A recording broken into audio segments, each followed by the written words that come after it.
Coba bayangkan kalau semua buang ke selokan, berapa ribu rumah tangga di Kota Depok itu buang ke selokan atau buang kemana atau buang kemanapun itu akan menjadi sesuatu yang bahkan mungkin akan merusak lingkungan. Karena kita kan hidup dari alam, maksudnya dengan alam dong. Iya, kan gitu lah.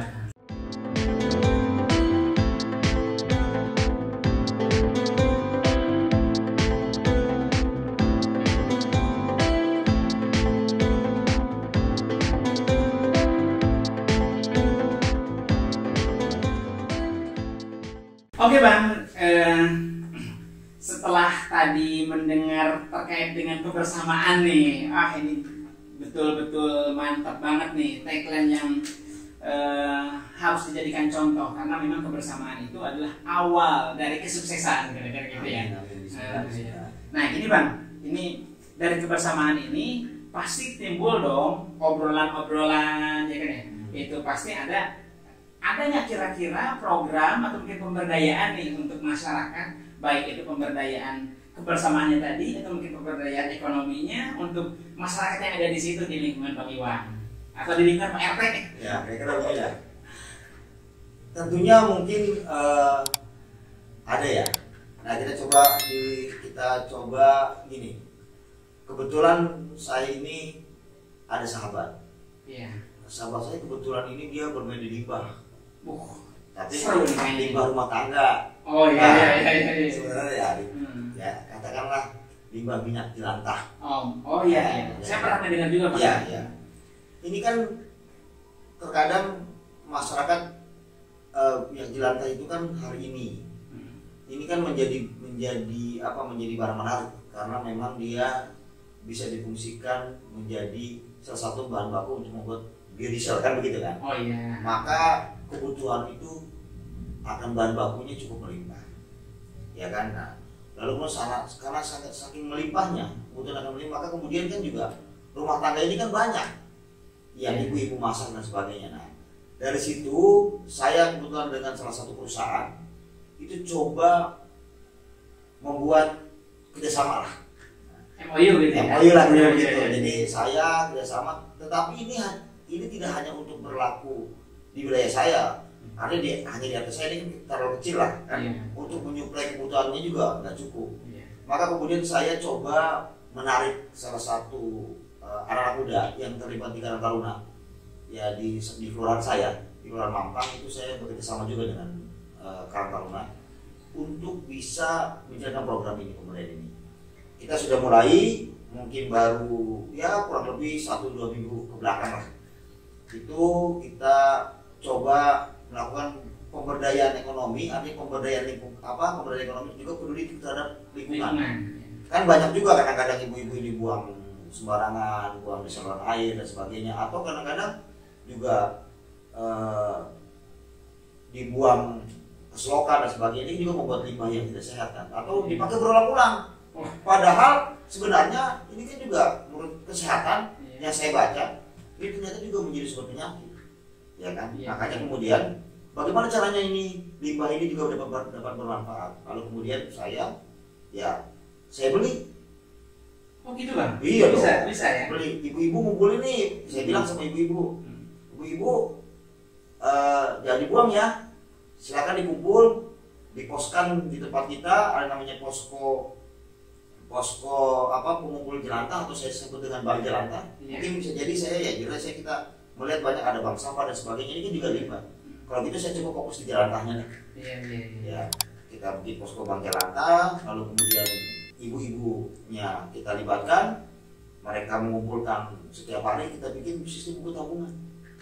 Buku tabungan? Ya. Jadi mereka nabung itu kan biasanya nabung uang nih. Ya, ini nabung itu jelantah gitu. Ya. Oh gitu ya. Sama halnya dengan teman-teman yang sudah melakukan aktivitas dengan bank sampah, hampir sama gitu. Jadi nabungnya sampah gitu. Nah, kalau ini nabungnya jelantah gitu ya.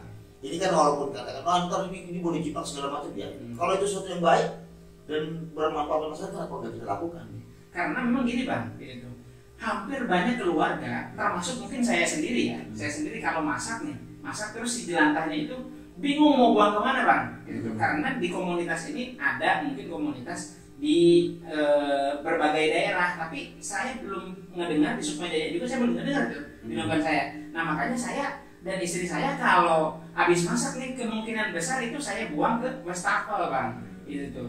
Berarti kalau seandainya dikumpulin nih bang, itu limbah jelantah bisa jadi rupiah benar nih bang? Bisa lah. Oh bisa. Kita beli itu. Oh beli ya? Kita beli. Wah, ini benar-benar dahsyat nih. Bener. Karena memang teman saya ini, perusahaan ini kebetulan masuk eksportirnya. Dia mengekspor ke Eropa, salah satunya ke Belanda dan Jerman. Wah ini. Nah, lalu kemudian ya mereka memang kerjasamanya dengan rumah makan dan sebagainya. Tapi kan saya bilang kalau gitu kan hanya sebagian orang yang dapat manfaat itu dong. Sementara di luar rumah tangga walaupun bidikannya memang tidak terlalu banyak sebanyak rumah makan dan sebagainya, tetapi ini kan minimal tetapi ini ada efek positif. Pertama, saya berangkat dari peduli lingkungan bersih dulu, bersih dari limbah jelantah, karena begitulah. Ini kan bagian daripada rahmatan alamin. Iya betul. Sebagai Khalifah bin Ardo. Kita kira-kira begitulah. Kalau konsep dasar saya kenapa mau jadi ada sebagai karena kita mau memimpin di muka bumi ini, maka karena kita mau memimpin kita harus berikan rahmatan alamin, berikan rahmat sekian alam. Rahmat sekian alam ini kan bukan hanya bicara konteks antara sama manusia, tapi seluruh makhluk yang ada di sini termasuk dengan lingkungan kita harus juga berikan rahmat juga. Jadi bang gini, saya melihatnya itu berarti dasar pemikirannya itu bukan dari rupiah dulu bang ya, bukan. Memang dari bagaimana caranya lingkungan itu bersih ya, tidak tercemar dari limbah-limbah jelantah tadi. Ya. Kalau begini, kalau Kamfirdi misalkan dibuang ke wastafel, itu lama-lama itu jadi lemak kan, itu bikin mampet sumbatan, dia putih. Pantes aja kemarin wastafel saya juga mampet. Coba bayangkan kalau semua buang ke selokan, berapa ribu rumah tangga di Kota Depok itu buang ke selokan atau buang kemana atau buang kemanapun itu akan menjadi sesuatu yang bahkan mungkin akan merusak lingkungan, karena kita kan hidup dari alam, maksudnya kita dengan alam dong. Kan gitu lah. Ya kan gitu. Nah gini bang, ini itu kan program bagus banget sih bang, program bagus banget, dan itu sayang sekali kalau seandainya itu hanya ada di lingkungan RT abang saja. Ini bagaimana nih caranya kalau seandainya saya pribadi nih, contoh nih, saya pribadi pengen nih saya juga jual tuh rumah ini di rupiah bang. Ya bisa lah. Bisa ya. Jadi memang ini tapi kejauhan bang. Kan nanti kita akan jemput. Oh gitu, bisa. Kita akan jemput, kita akan siapkan, kita akan bentuk namanya agen pengumpul. Agen itu kita siapkan regennya atau galonnya, alat ukurnya, terus kemudian buku, termasuk ada namanya buku tabungan, saya lupa bahwa itu. Ada buku tabungannya ya kan. Jadi memang ini kan hasil dari kita berdiskusi bagaimana kita memberikan manfaat satu, dan kemudian karena ini manfaat untuk lingkungan kita juga lingkungan sekitarnya seluas-luasnya gitu loh kan. Berarti semuanya bisa nih bisa ya? Dong. Bisa ya? Semuanya itu pun bisa. Bang, saya mau tekanin lagi sekali lagi nih bang, ini minyak jelantah bisa jadi rupiah nih bang? Bisa. Bener nih bisa? Bener. Wah ini benar-benar kesempatan ya buat netizen ya. Netizen ini kalau seandainya bisa nih ya, bisa jadi rupiah nih ya? Bisa. Oh, ini berarti harus kita ikutin nih bagaimana caranya untuk menjadi agen pengumpul, bisa bang? Bisa. Oh bisa ya? Bisa. Oke. Cukup. Ya cukup. Yang penting pertama rumahnya itu harus bisa masuk mobil pickup. Oh iya. Gitu lah. Kalau nggak bisa masuk mobil gimana mengambilnya kira-kira? Iya. Dan juga ya nanti kita ada yang namanya berapa yang kita akan ambil di awal. Kalau saya hanya disampaikan per 1 liter kita akan ambil. Oh iya. Ya, itu kan sesuatu dari mana sih ya, dari seluruh warga lah. Makanya kita bikin konsep tabungan. Karena kan kalau rumah tangga itu paling sebulan 1 liter. Iya. Kalau ada 100 rumah kan berarti 100 liter. Oh nah, iya. Nah makanya ini kan bisa juga buat teman-teman RT, RW, bisa buat juga uang itu. Bisa buat uang itu, bisa buat masyarakat, bisa juga buat kas RT atau RW, ada juga mungkin orang-orang yang ini bisa menjadikan bisnis ini tergantung kita mau undang ini menjadi bisnis atau ini menjadi program pemberdayaan lingkungan. Iya. Itu tergantung bagaimana memaknai itu. Tapi secara prinsip kita bisa memfasilitasi itu. Terutama saya dengan perusahaan ini, dan juga ini khususnya ya buat ibu rumah tangga, buat teman-teman yang sejawat, ya kan? Nah, itu kan bisa, gitu, kira-kira begitu. Jadi inilah yang dimaksud dengan sebuah kebermanfaatan dimulai dari keluarga, lingkungan RT. Sekarang kita coba meluas ke lingkungan yang lebih besar lagi. Apalagi sekarang harga minyak lebih mahal, katanya gitu kan? Ya kan minimal dari minyak itu kan ya bisa kalau sudah menjadi seharga minyak baru bisa juga dijadikan program minyak baru kan gitu kan. Iya, tergantung minyak baru ya. Tergantung si masing-masing pengapulnya. Jadi begini, saya rasa ini juga memang bukan suatu hal yang baru ya. Saya lihat juga saya beberapa kali banyak teman-teman yang melakukan hal itu, mulai dari cinta lingkungan dan sebagainya, lalu kemudian ini diberdayakan menjadi pemuda masyarakat. Dan saya berpikir kemarin, kenapa nggak ini saya jadi pemuda masyarakat aja ya, supaya ibu-ibu minimal bisa ngumpulin uang untuk ganti minyak lah. Karena begitu kan minimal itu. Jadi memang ini gini, yang pertama ini kita mulai dari awal cinta kebersihan, cinta lingkungan, cinta kesehatan, lalu kemudian bagaimana dari limbah itu menjadi manfaat. Nah, kalau ini dilakukan bersama-sama, seluruh warga Depok itu sadar akan itu. Ini saya rasa nanti kita pun ikut membantu pemerintah untuk bebas dari limbah di lantai. Dan ini kan juga dasar, ini memang cukup berat. Terserah mereka ini menganggapnya bisnis, silakan. Kalau dari kacamata bisnis, ini budaya lingkungan, silakan. Tetapi prinsipnya bahwa saya adalah misinya, bagaimana caranya menciptakan lingkungan bersih. Ya kan? Karena kebetulan saya juga ada aktif di salah satu LSM lingkungan Hutan Lestari dengan IFCC, ya kan? Ya, aktif situ juga. Jadi ya apa caranya dan bagaimana caranya saya bisa memberikan manfaat buat masyarakat? Oke Bang, ini dahsyat sekali programnya ya Bang ya. Tapi sebelum kita ngobrolin lebih jauh lagi terkait dengan yang serius-serius tadi Bang. Itu kan materi-materinya wah benar-benar dasar, tapi itu sangat bermanfaat sekali tuh, sangat bermanfaat. Saya pengen nanyain terkait dengan kehidupan pribadi Abang nih, ya kan ya? Boleh kan Bang? Boleh ya. Nah ini istri ada berapa Bang? Alhamdulillah satu. Oh satu ya. Iya. Kalau anak? Anak dikaruniai Allah 3. Oh alhamdulillah. Gadis berapa? Yang satu sudah SMA kelas 2. SMA kelas 2 perempuan apa laki-laki? Ya perempuan. Gadis ya. Gadis ya. No. Bisa tuh. Yang kedua masih SMP. Sekarang kelas 3. Perempuan itu laki-laki. Oh laki-laki. Yang ketiga perempuan lagi. Oh, baru kelas 1 SD. Oh, berarti cukup jauh ya Bang ya? Cukup jauh ya. Ya mudah-mudahan selalu diberkahi ya Bang ya, keluarganya Bang ya. Amin. Oke, kita lanjut lagi nih ngobrolan yang cukup serius juga nih kan terkait dengan pemberdayaan tadi Bang.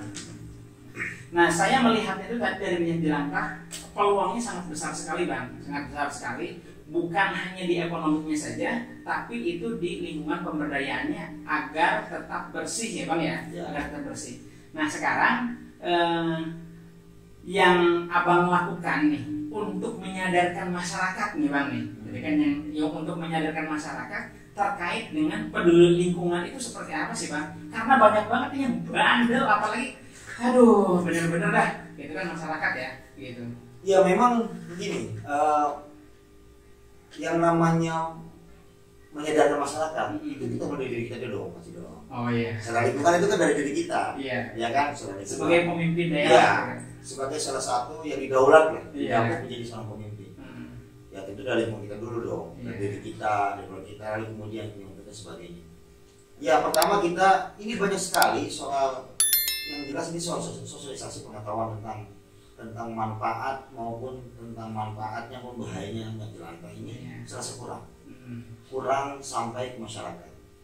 Nah, yang kedua kita sadar betul bahwa masyarakat ini sudah terbiasa dengan menggunakan minyak limbah itu bersusun sampai dengan habis. Karena kan juga ya bisa jadi karena mahal tadi kan. Karena gitu kan. Ini mahal nih Pak, nih tolong pemerintah pusat ini minyaknya mahal nih. Padahal itu salah satu kebutuhan pokok yang harus menjadi kewajiban dari pemerintah dalam hal ini untuk menekan harga itu. Bisa. Ya dong supaya ada mekanisme pasar yang benar ya kan. Ini kita masuk nih kayak gini. Ya pertama kita sadarkan bahwa minyak jelantah itu ini tidak lagi harus dibuang, tetapi ini menjadi manfaat, bisa menjadi rupiah, menjadi tabungan. Satu, itu daya tariknya. Yang kedua, bahwa ternyata kalau kita pakai terus lebih dari 3 kali, itu akan menjadikan suatu penyakit.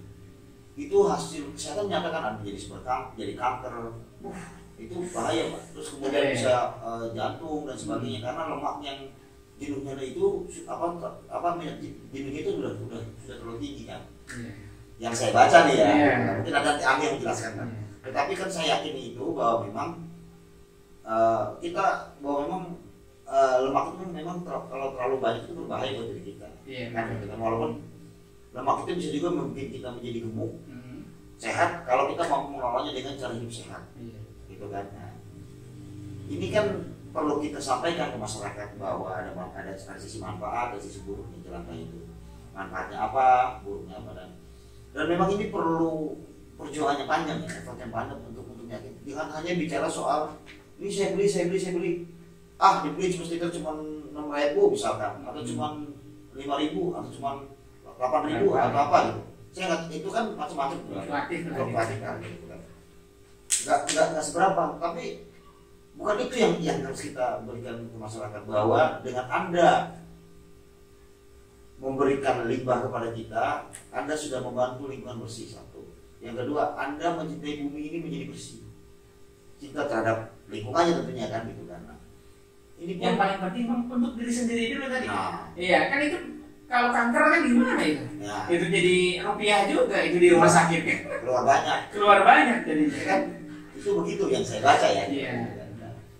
Jadi kesadaran akan peduli lingkungan bersih dulu. Ya kalau sekarang goblin dan sebagainya lah. Kita perlu ceritanya. Kadang-kadang ke masyarakat awam ini kan masyarakat kita harus cerita goblin itu apa sih gitu kan. Go itu pergi, green itu hijau. Hijau kan. Nah ini kan perlu juga kita sampaikan. Jadi memang tugas RT sebenarnya harus memberikan itu, memberikan informasi itu dengan para stakeholder tentunya yang mereka yang mampu mengelola limbah ini menjadi manfaat. Ya kayak misalkan saya sampaikan, saya tanya, emang media buat apa sih? Ini bang, buat biodiesel bang. Terus perusahaannya gimana? Saya ekspor bang ke Belanda seperti Jerman tuh. Berarti ini luar biasa ya. Ada nilainya. Ini memang hidup ini ternyata seperti pohon kelapa pak. Gimana tuh? Pohon kelapa semua kan manfaat semua. Iya. Sampai limbahnya ini manfaat, batok kelapanya ini manfaat, jadi arang ini bermanfaat juga, bisa jadi apa? Bisa diberikan juga jadi nilai juga semuanya. Nah, filosofi pohon kelapa ini juga harus kita pelajari sebagai makna sebuah kehidupan kan itu kan. Makanya kemudian manusia diciptakan di muka bumi ini kan sebagai khalifah fil ardh. Kalau saya ini kalau dikatakanlah kata gunanya saya, pemimpin muka bumi ini, pemimpin itu kan bukan berarti kemudian perintah, tapi bagaimana mengelola sebuah kepemimpinan menjadikan manfaat buat masyarakat, terutama buat diri sendiri, buat keluarga, dan juga buat masyarakat. Salah satu bentuk ciri dari kesadaran sosial kan, gitu loh. Ya, jadi gini bang, kita kalau ngobrolin terkait dengan kemasyarakatan, pemberdayaan, ini kayaknya nggak bakalan habis-habis nih bang. Banyak bablas. Bablas, kan panjang banget ini kalau seandainya ini seharian nggak bakalan habis bang. Gitu. Tapi ini kita bisa dijadikan satu beberapa episode kali ya, karena waktu juga nih mengingat kita akan ada kegiatan lagi abang gitu kan ya. Itu pun kita juga nanti akan beberapa kegiatan yang harus kita laksanakan. Nah jadinya kita cukupkan dulu nih, kita mengucapkan terima kasih yang sebanyak-banyaknya. Tapi harus diingat teman-teman semuanya bahwa kita sebagai manusia harus memberikan kebermanfaatan buat sesama ya bang ya, sehingga kita itu menjadi manusia yang paling bermanfaat bagi orang lain. Mungkin ada quote terakhir bang ini buat netizen. Ya bagi saya jelas tadi kan jelas. Sebaik-baiknya manusia itu manusia yang bermanfaat buat orang lain. Kira-kira begitu, itu udah pasti. Dan itu adalah sebuah kepastian bagaimana cara kita menjalani hidup dan memaknai hidup sebagai manusia bermanfaat.